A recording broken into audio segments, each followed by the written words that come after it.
Adriana, elle aussi, on l'imagine glamoureuse comme elle est, belle, c'est évident, vivant dans le confort. Vous allez nous raconter votre vie aussi, parce que ça démarre comme ça. Mes parents pouvaient réfléchir une semaine entière pour savoir s'ils allaient ou non nous acheter de la viande. C'est ça votre réalité. Vous allez nous raconter tout ça. Auparavant, on va passer le petit clip de la Croix-Rouge. Vous êtes magnifique dedans, il est très drôle. On voit que vous avez de l'humour et vous nous racontez votre parcours jusqu'à Télé Showbiz aujourd'hui. Le petit clip de la Croix-Rouge.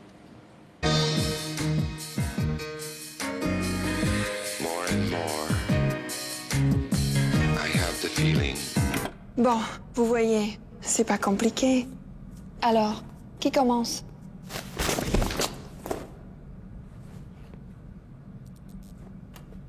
Samedi 21 et dimanche 22 mai, c'est la quête nationale de la Croix-Rouge. Mais si Adriana n'est pas là, c'est Robert qui s'en chargera.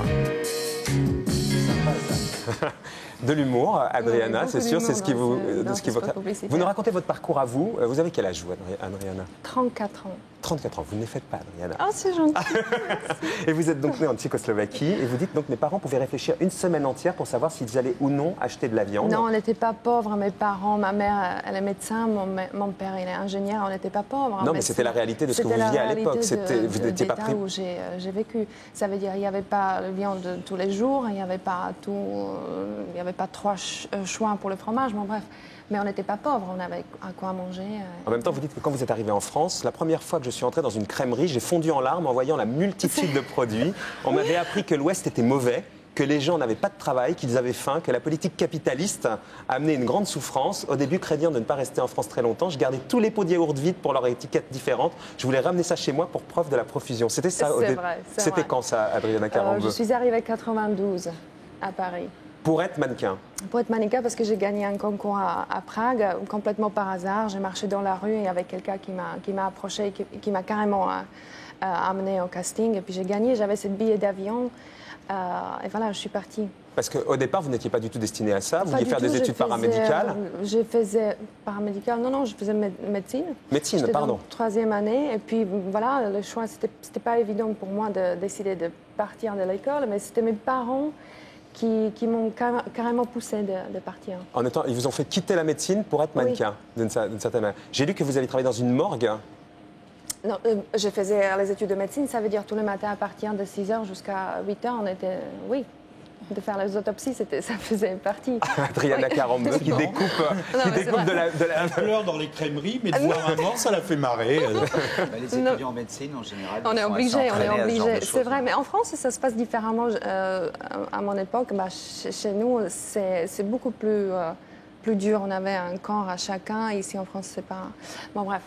Sur le racisme, dont on en a parlé avec Sonia, vous, d'une certaine manière, vous l'avez vécu aussi. Quand vous êtes marié avec Christian Carambeu, vous avez dit que certains membres de votre famille ont eu des paroles déplacées en me disant que j'aurais pu choisir un blanc. Je ne les ai jamais plus vus après. Il y a eu ça aussi, quoi. C'est vrai. J'étais très choquée par ça, parce que le racisme, je ne l'ai jamais vécu avant, évidemment. Même en Tchécoslovaquie, à l'époque, il n'y avait pas beaucoup de gens de couleur.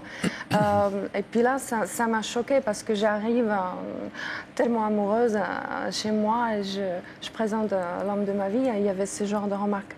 Alors, je n'ai pas apprécié, c'est vrai.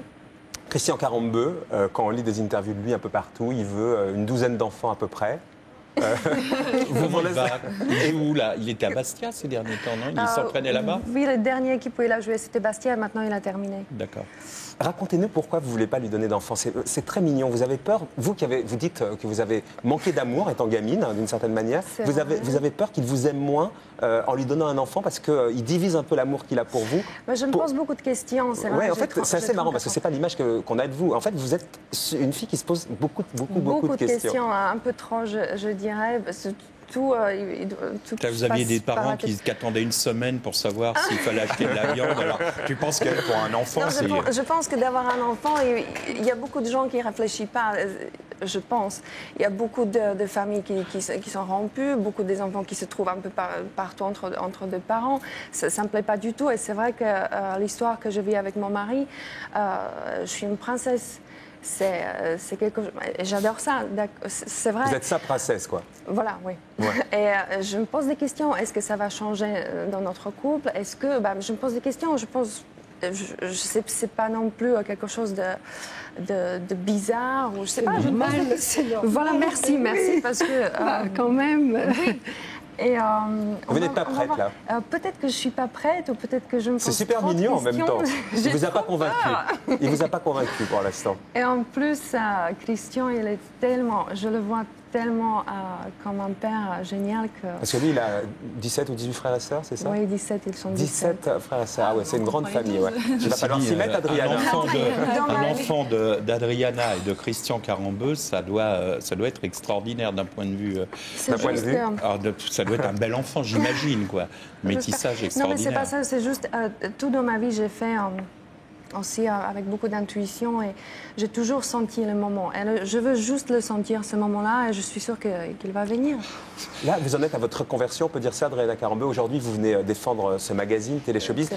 Aujourd'hui, vous n'êtes plus mannequin ou je travaille toujours. Et vous pensez à votre reconversion, donc on achète votre nom, par exemple, pour un magazine, c'est un peu ça? C'est une opportunité. Dans la vie, je n'ai pas vraiment ce parcours de me reconvertir maintenant, de devenir quelqu'un d'autre. Non, j'ai cette opportunité, par exemple, de devenir chef d'actrice d'un magazine. C'est un projet qui est là depuis assez longtemps. C'est le magazine des castings. Se concrétise maintenant. C'est un magazine de télé. Il y a 60 pages de télé, il y a 40 pages de un peu actualité de people, de personnalité. Et puis les annonces de casting, c'est vraiment une nouveauté. C'est quelque chose qui n'existait pas. Et voilà, on peut ça sort demain. Dans ce magazine. Ça sort demain. C'est pas cher, c'est 95 €. Elle le vend bien. Centimes d'euros, je suis désolée. 95 centimes d'euros. Téléshowbiz, Adriana Carambeu, rédactrice en chef. C'est un magazine informatif, divertissant, ça reste familial. Elle le vend très bien. Sympa. De toute façon, elle vendrait n'importe quoi, Adriana. On l'écouterait comme ça. Non, je vous en prie. Merci, Adriana.